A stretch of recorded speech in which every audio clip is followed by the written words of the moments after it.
Bu vlogda sizlerle Yunanistan'ın Mora Yarımadası'nı keşfedeceğiz. Şu an havalimanındayız. Mora Yarımadası'na gidiyoruz. Yani Atina'ya gidiyoruz. Oradan arabayla Mora Yarımadası'na geçeceğiz. O zaman sözü çok fazla uzatmadan Mora Yarımadası gezimiz başlasın diyorum. Ama öncesinde YouTube kanalını takip edip beni izlemeyi unutmayın lütfen. Ve vlogumuz başlıyor.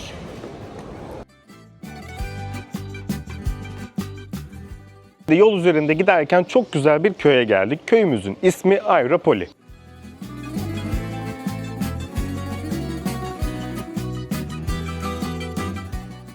Manzarası inanılmaz güzel.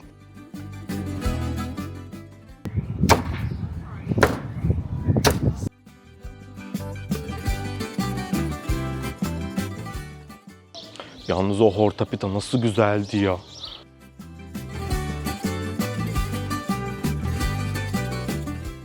Naflio'dan sonra rotamızı biraz daha güneye çevirdik. Geldik şimdi bir başka büyüleyici bir liman kasabasına.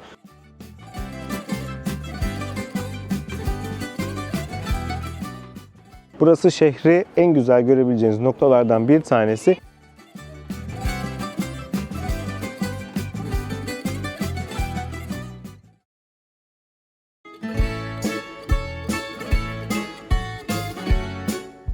Şimdi rotamızın ilk turu alan Naflio'dayız. Dışarıdan bakınca burası biraz Güney İtalya kasabasına benziyor olabilir. Şehir tarih boyunca Bizanslılar, Venedikliler ve Osmanlılar arasında sürekli el değiştirmiş. Ama şehre bugünkü İtalyan havasını verenler 1600'lerin sonunda burayı ele geçiren Venedikliler olmuş. Burayı o kadar çok sevmiş ki Adriyatik kıyısındaki kendi şehirlerinin mimarisini aynen olduğu gibi buraya taşımışlar. Hatta cumbalı bazı evlerde Osmanlı etkisini, anıtsal yapılarda ise antik Yunan izlerini görebiliyorsunuz. Tam bir kültürel çorba diyebiliriz burası için.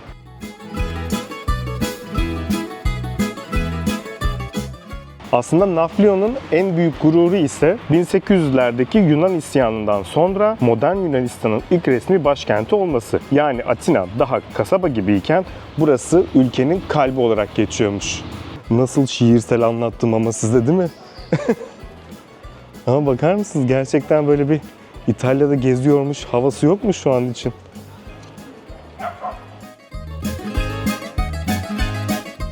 Tabii sabah çok erken geldiğimiz için direkt yemeğe geldik. Burada hemen size adını söyleyeyim. Bonos diye bir yer var. Oraya oturduk. Buranın en meşhur restoranlarından bir tanesiymiş. Şimdi burada güzel bir yemeğimizi yiyoruz.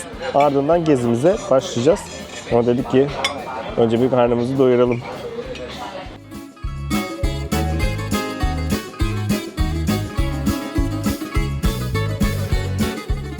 Naflio deniz kenarında olduğu için burada deniz ürünleri önem kazanıyor. Masamıza kocaman bir barbunaki geldi. Yani aslında bizim de bildiğimiz barbun.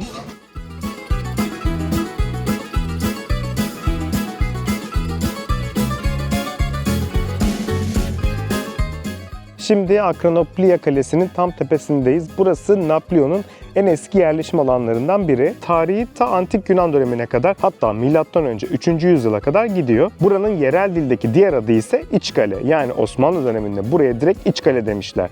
İsim oradan kalmış. En güzel tarafı ise kalabalıktan çok uzak, sakin bir yer olması. Buradan hem eski şehrin kırmızı çatılarını hem de denizin ortasındaki Burcu Kalesi'ni çok rahat bir şekilde görüp fotoğrafını çekebilirsiniz.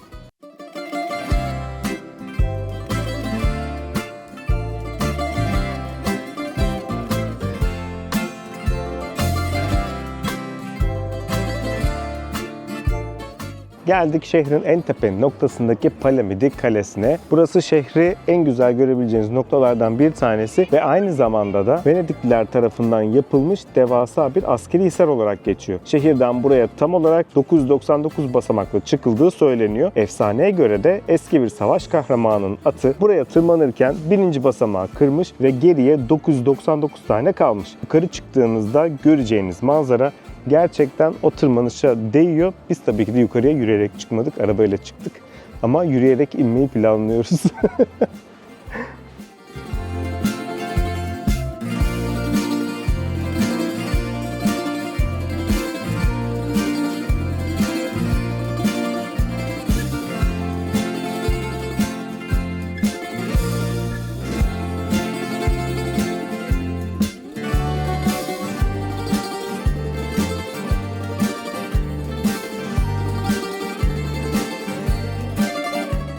hemen size ufak bir oda turu yapıyoruz. Nerede kaldığımızda hemen buraya yazıyor olacağım.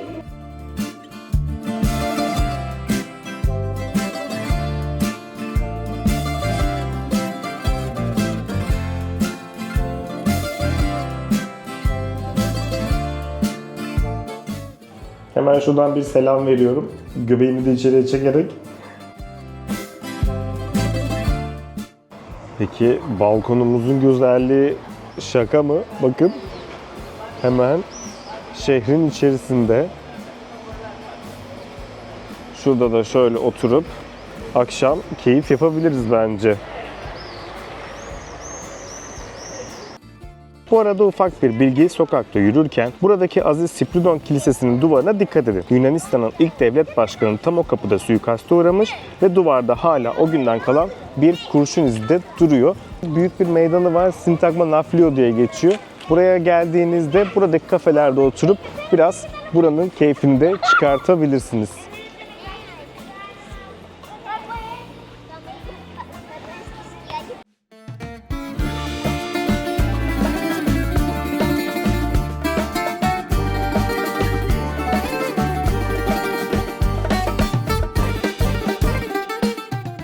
İnanmazsınız ama biz yine yemeğe geldik arkadaşlar. Akşam yemeği artık.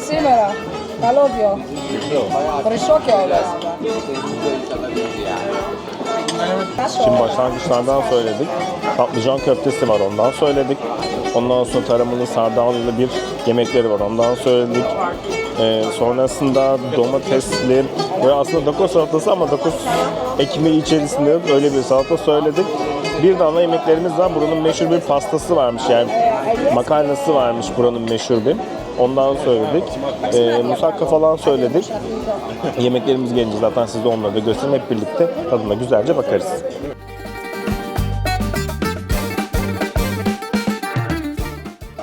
Makarna güzel, fena değil bu arada. İçerisinde kapya var, domates var, baharatlar var.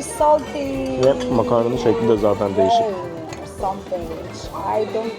Bir de kabak dolması var, onu deniyoruz şu an. Bayağı ekşi. Yani bizdeki daha güzel. Şimdi yemeğimizi yedik. Naflio'nun biraz da gece hayatına bakalım dedik. Sokaklarda dolanıyoruz. Eğer gözümüze güzel bir yer kestirirsek bir oturup bir iki drink yaparız. Biraz böyle bir keyifleniriz. Ondan sonra odamıza geçeriz diye düşündük.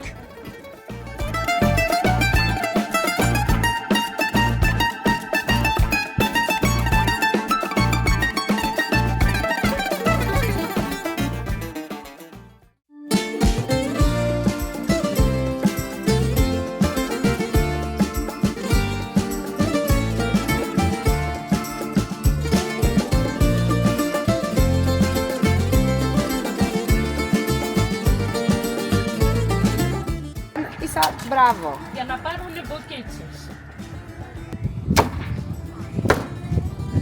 Street food. Ωραία.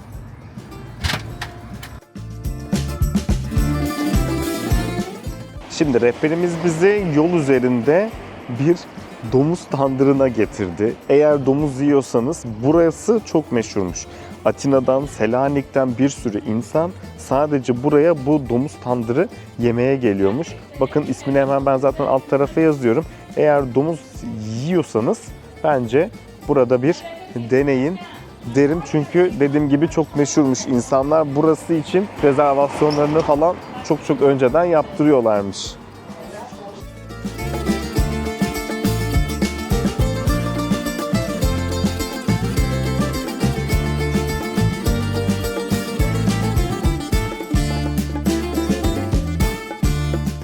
Naflio'dan sonra rotamızı biraz daha güneye çevirdik ve Mistras antik kentine geldik. Burası UNESCO Dünya Miras Listesi'nde bulunuyor. Bizans İmparatorluğu'nun son döneminde bilim ve sanatın merkezi olmuş bir dağ şehri. Hatta Bizans'ın son imparatoru Konstantin tacını İstanbul'da değil tam bu dağda gördüğünüz kilisede giyip yola çıkmış. Tarihi açıdan oldukça önemli. Bu arkamda görmüş olduğunuz kilisenin adı da Ayasofya Kilisesi.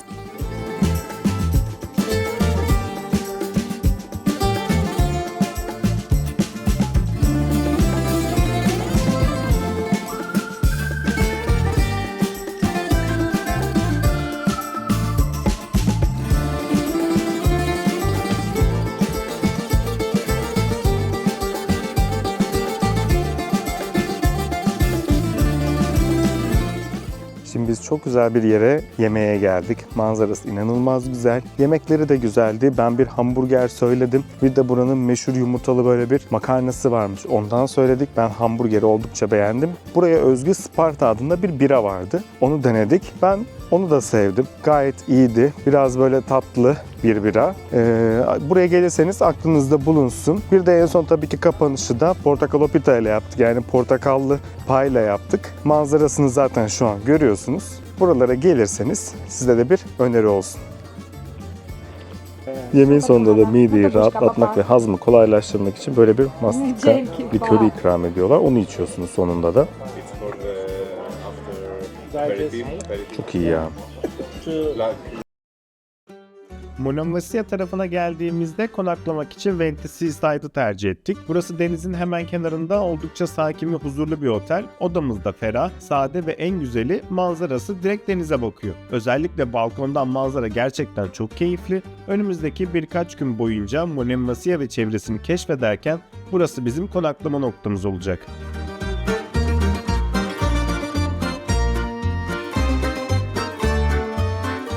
Ege Denizi'nin ortasında tek başına dev bir kaya kütlesi olan Monemvasia'ya geldik. Burası ana karaya dar bir köprüyle bağlı ve adanın adı da Yunanca tek giriş anlamına geliyor. Surlarla çevrili o tarihi kapıdan içeri adım attığınız an modern dünyayı geride bırakıyorsunuz ve kendinizi tamamen korunmuş bir ortaçağ kentinde bulabiliyorsunuz. İçeride araç kullanmak yasak, zaten sokakları çok dar. Yani buraya sadece adımlayarak keşfedebiliyorsunuz. Monemvasia tarih boyunca Bizans, Venedik ve Osmanlı arasında el değiştirmiş, stratejik bir kale şehir attı. Hatta Osmanlılar buraya Menekşe adını vermiş. Orta Çağ'da ise tüm Avrupa'da elitlerin tükettiği meşhur Mamsey şaraplarının dünyaca üretim merkezi de burasıymış. Kenti gezerken şehir ikiye ayrılıyor. Aşağı şehir begonvillerle süslenmiş dar sokaklarıyla, butik otel ve kafelerin olduğu canlı kısımlarıyla meşhur. Yukarıda ise şehir dik bir tırmanışla ulaşılan kentin eski kalbi. Tam uçurumun kenarında ise adeta zamana meydan okuyan 12. yüzyıldan kalma tarihi Ayasofya Kilisesi yer alıyor. Buraya gelirken altı düz, rahat bir ayakkabı giymek çok önemli. Çünkü taş sokakları aşıp zirveye ulaştığınızda önünüzde uzanan o uçsuz bucaksız Ege Denizi manzarası size tüm yorgunluğunuzu unutturabiliyor ve yerler aşırı kaygan. O yüzden dikkat ediyoruz. Ve şimdi sizi bu güzel manzarayla biraz baş başa bırakıyorum.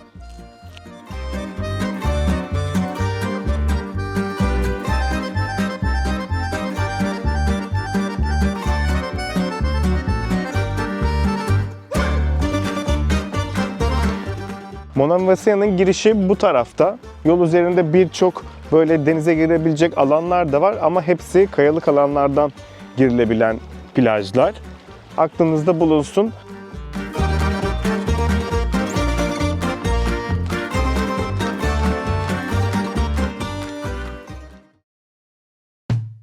Akşam yemeği için Monemvasia'nın hemen girişinde eski limanın yanında bulunan Akteyon'a geldik. Burası uzun yıllardır aynı aile tarafından işletilen daha geleneksel ve salaş bir Yunan tavernası. Biz de horta, saganaki, Greek salat ve birkaç farklı meze söyleyip ortaya paylaşmalı güzel bir sofra yaptık. Yemeklerin sonunda da bize küçük bir tatlı ikram ettiler. Havuçtan yapılan geleneksel kaşık tatlısı. Böyle lokal yerlerde yemeğin sonunda gelen bu küçük ikramları da ayrıca seviyorum. Hop Güno. Otelimizde kahvaltı yapıyoruz şu an. Evet.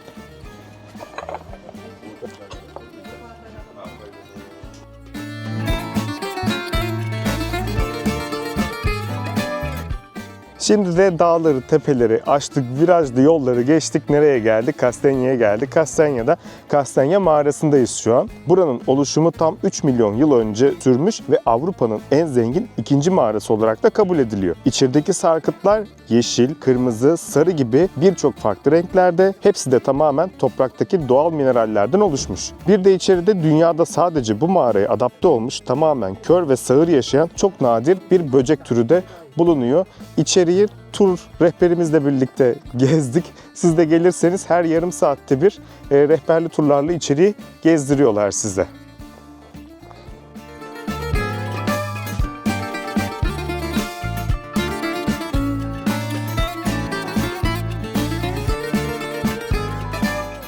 Şimdi biz mağaradan çıktık, deniz kenarına indik. Deniz kenarında da Aya Nikolas Jeoparkı'na geldik. Yani aslında burası taşlaşmış orman, taş orman diye geçiyor. Bulunduğumuz sahilde bastığımız taş gibi görünen silindir yapılar aslında milyonlarca yıl önce lavlar ve deniz mineralleriyle fosilleşmiş palmiye ağaçlarının kökleriymiş. Buraya geldiğinizde görülmesi gereken yerlerden bir tanesi de burası. Çok farklı jeolojik bir yapısı var.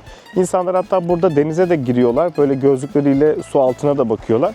Aklınızda bulunsun. Ama yani deniz muhteşem gözüküyor ya.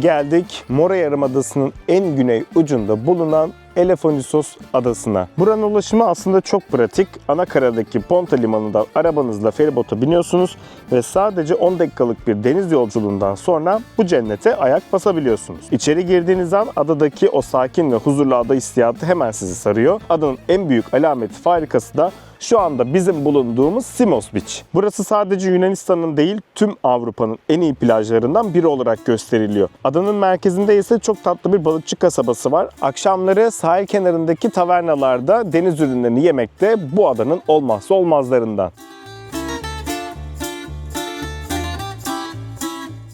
Bir de limanın hemen ucunda dar bir köprüyle adaya bağlanan küçücük, çok fotojenik bir kilise var.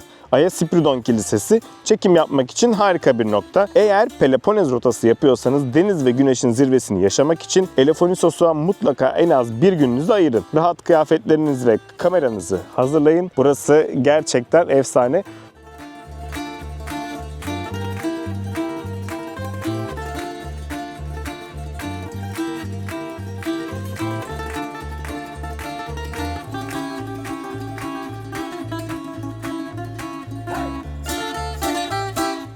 Monemvasia'ya gelmişken şarapların tadına bakmadan olmaz. Çünkü burası Orta Çağ'da kralların ve sarayların şarabı olarak bilinen tatlı, aromatik ve tarihi bir beyaz şarap.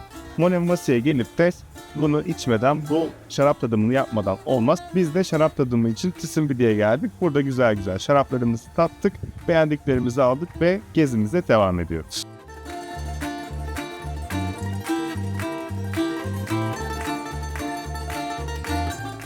Akşam yemeği için otelimizin yakınlarındaki Artivoli denilen bir restorana geldik. Restoran bayağı tatlı, güzel, deniz manzaralı. Otoparkı da var arabayla buraya gelecekseniz. Hemen Monemvasia'ya çok yakın, yaklaşık bir 10 dakikalık mesafede. Bence buraya gelirseniz burayı tercih edebilirsiniz. Şimdi hemen size yemekleri ve içeriği de göstereceğim.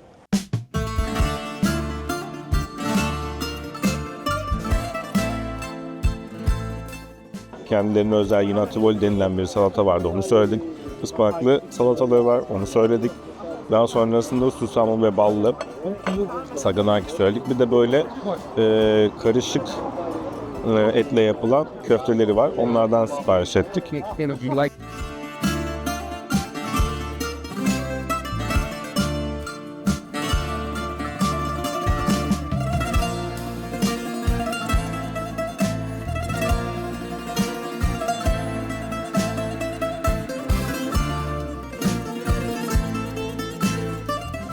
Şimdi geldik Gerakas köyüne. Burası Yunanistan'ın tek, Akdeniz'in ise en güneyindeki doğal fiyort limanı. Deniz karanın içine tıpkı bir nehir gibi kıvrılarak giriyor. Dışarıdan giriş hiç görünmediği için Orta Çağ'da korsanlar gemilerini buraya saklıyorlarmış. Fırtınadan veya düşman gemilerinden de korunuyorlarmış. Çok güzel, sakin ve huzurlu bir yer.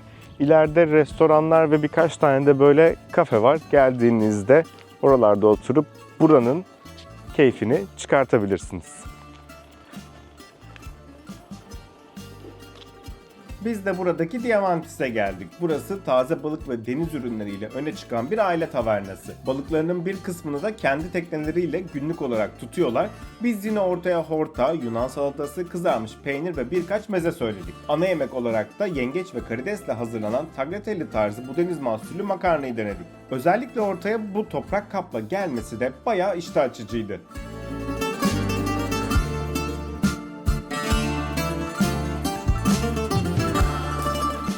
Sonrasında tekrar Monemvasya'ya döndük. Burayı gerçekten çok sevdiğimiz için biraz daha sokaklarda dolaşıp günü de burada batırmak istedik. Akşam yemeği için ise Matuula restorana geldik. Buranın en meşhur restoranlarından bir tanesiymiş. Bizim yine masamızda klasiklerden var. Yunan salatası, horta, fava, trigonofteri, ahtapot. Fava zaten burada benim çok sevdiğim mezelerden biri oldu. Trigonofteri de hafif acılı, peynirli ve bayağı güzel gidiyor. Horta da yine masada olmazsa olmazımız. Ahtapot da çok güzeldi. Zaten böyle birkaç meze söyleyip ortaya paylaşımlı yemek en sevdiğimiz şey. Manzara da inanılmaz güzeldi. Günü bu güzel masa ve Monemvasya manzarasıyla kapattık. Burayı gerçekten çok sevdik. Zaten çok kez geldiğimizden de anlamışsınızdır.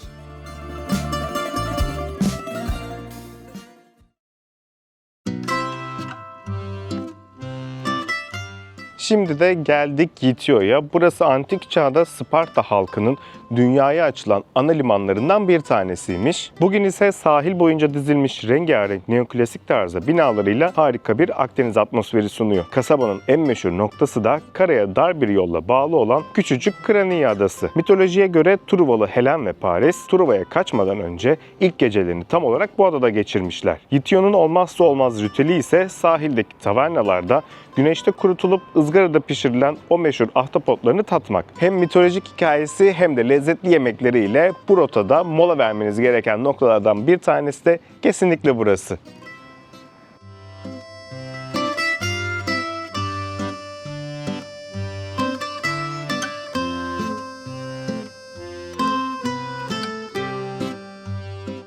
Yol üzerinde giderken çok güzel bir köye geldik. Köyümüzün ismi Aeropoli. Burası adını Yunan savaş tanrısı Ares'ten alıyor. Yani kelime anlamı Ares'in şehri. Kasabaya adım attığınızdan korsan saldırılarına karşı korunmak için o meşhur kule evlerle karşılaşıyorsunuz. Buranın halkı o kadar savaşçı ki tarihi Yunan isyanının ilk kıvılcımı da 1821'de tam olarak bu kasaba meydanında çakılmış. Tarihi dokusu yasalarla korunduğu için kasabada çivi bile çakmamışlar. Her yer taş sokaklar, ahşaplarla kaplı ve begonvillerle dolu.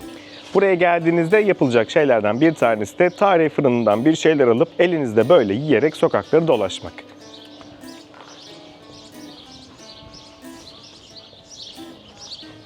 Aeropoli'de Topisomitis Milias diye çok eski geleneksel bir fırına uğradık. Burada otlarla hazırlanan hortapitayı ve Mani'ye özgü travitti'yi denedik. Travitti aslında bizim pişiye bayağı benziyor. Hamuru kızartıp üzerine peynirle servis ediyorlar. İkisi de çok basit ama gerçekten çok güzellerdi. Gelirseniz mutlaka sizler de denemeden geçmeyin.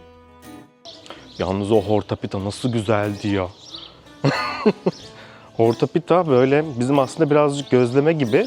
Ama içerisi burada bulunan yani horta dedikleri yeşil otlardan olan, etrafta hangi otlar yetişiyorsa bizim Ege yöresindeki gibi işte turptur, ebegümecidir vesaire onlar gibi haşlanıp içerisine konuyor ve gerçekten çok lezzetli oluyor. Hatta horta diye bir salata var. Tüm Yunan videolarını izliyorsanız her yerde hortayı sizlere söylüyorum mutlaka deneyin diye. Bu da onun böyle gözleme şeklinde yapılanı.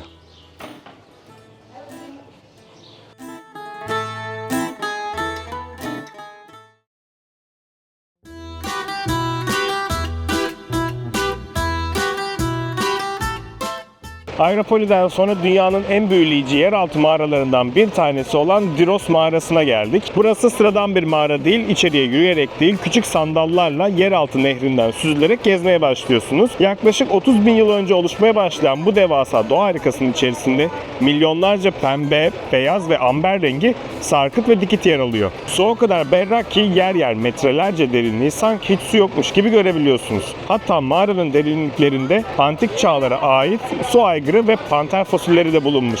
Mora rotanızda kameranızı kesinlikle açmanız gereken ve mutlaka uğramanız gereken noktalardan bir tanesi de burası.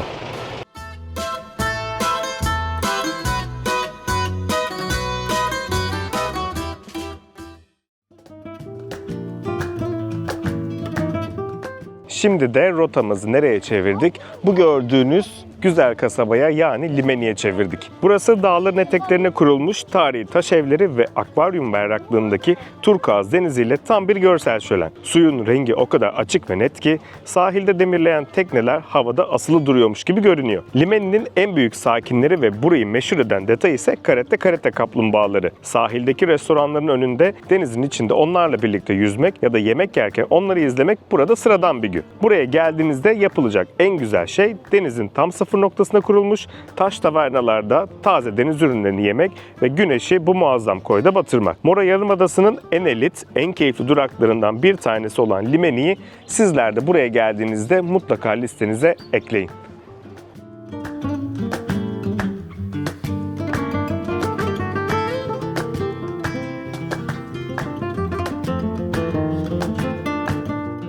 Mani'de özellikle gelmek istediğimiz yerlerden biri de Stavri köyündeki Asclepia'ydı. Buranın menüsü sabit değil, o gün bulunan ürünlere göre şekilleniyor. Biz de birkaç farklı tabak söyleyip paylaşarak denedik. Deniz ürünleri, yerel otlar, domatesler, zeytinyağı, her şey çok sade malzemelerden geliyor. Ama tabakların sunumu ve lezzetlerin bir araya geliş şekli bayağı farklıydı. Klasik bir Yunan tavernasından çok daha yaratıcı bir yer ama yine de tamamen bölgenin ürünlerine dayanıyor. Bence Mani bölgesinde yediğimiz en farklı ve en güzel öğünlerden bir tanesi oldu.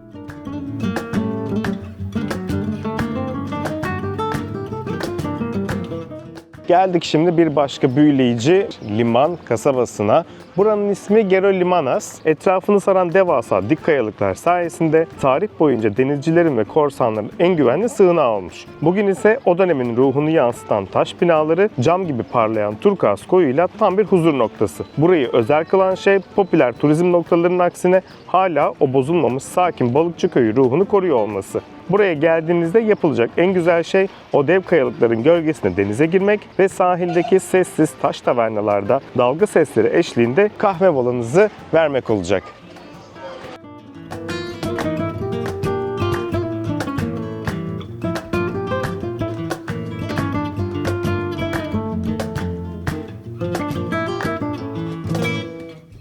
Gerolimanas'a gelmişken hemen yakınındaki Yalya Beach'e uğradık. Burası iki küçük kumsaldan oluşan bayağı saklı ve sakin bir koy. Mani'de genelde taşlı plajlara denk geliyorsunuz. Buranın kumlu olması da ayrı bir güzeldi. Biraz deniz molası verip yolumuza kaldığımız yerden devam ediyoruz.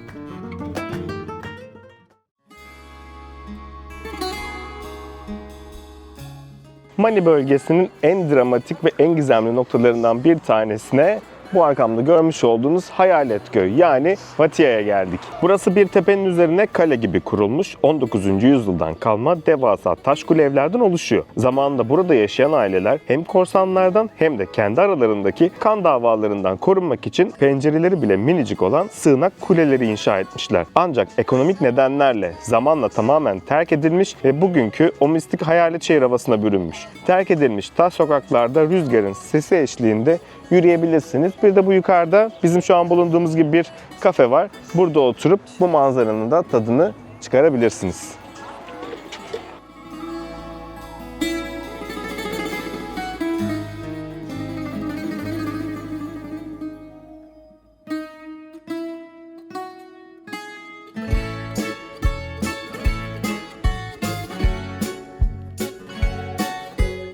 Bugünün son durağı Kardamili oldu. Kardamili'de de akşam yemeği için Old Kardamili adında restorana geldik. Eski Kardamili'nin taş yapılarının arasında ağaçların içerisindeki güzel bir bahçede oturuyoruz. Burası daha çok bölgenin geleneksel yemeklerine ve yerel ürünlerine odaklanan bir yer. Biz de yine masayı salatalar, mezeler ve birkaç sıcakla doldurduk. Burada özellikle Mani mutfağında çok kullanılan otlar, zeytinyağı ve bölgenin peynirleri bol bol karşımıza çıkıyor. Bir şey diyeceğim, yemeklerimiz o kadar lezzetliydi ki bir de bu güne özel bir yemek yapmışlar. Keçi etiyle yapılan altı patatesli ve güzel soslu. Ondan sipariş ettik. Baya beğendik yemeklerimizi. Manzaramız da çok güzeldi. Çalışanlar da çok tatlıydı. Bizimle de çok ilgilendiler. Gelirseniz benden size gönülden bir tavsiye.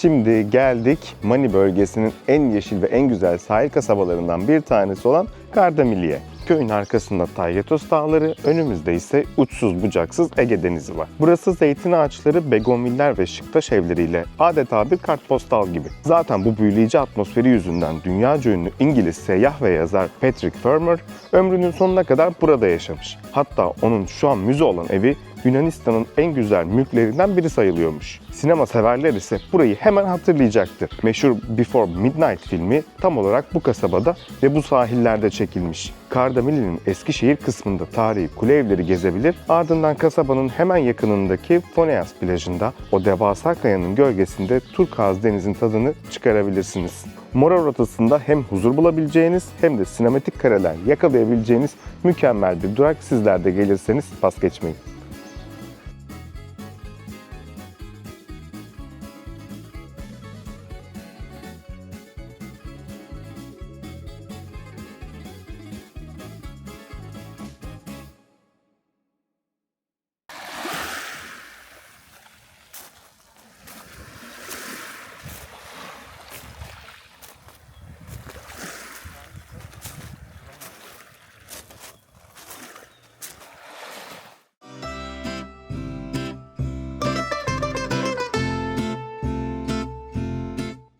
Şimdi de Kardamili'nin hemen yan tarafında bulunan tatil kasabası olan Stoupa'ya geldik. Burası incecik altın sarısı kumları ve sığ, tertemiz deniziyle bölgenin en popüler plajlarına ev sahipliği yapıyor. Özellikle Stoupa Beach ve hemen yan koydaki Kologria Beach deniz keyfi yapmak için muazzam noktalar. Ama Stoupa'yı asıl benzersiz kılan, edebiyat dünyasını sarsan o meşhur hikayesi. Dünyaca ünlü yazar Nikos Kazantzakis o efsanevi Zorba romanını tam olarak burada Kalogria sahilinde yaşarken kaleme almış. Hatta romandaki o hayat dolu Alexis Zorba karakteri Kazantzakis'in tam da bu kasabadaki lignit madeninde birlikte çalıştığı gerçek bir arkadaşıymış. Bugün sahilde yürürken Kazantzakis'in bir büstüyle de karşılaşıyorsunuz. Yani burası sadece deniz, güneş değil, aynı zamanda Sirtaki ruhunun ve o meşhur yaşama sevincinin doğduğu yer olarak da geçiyor.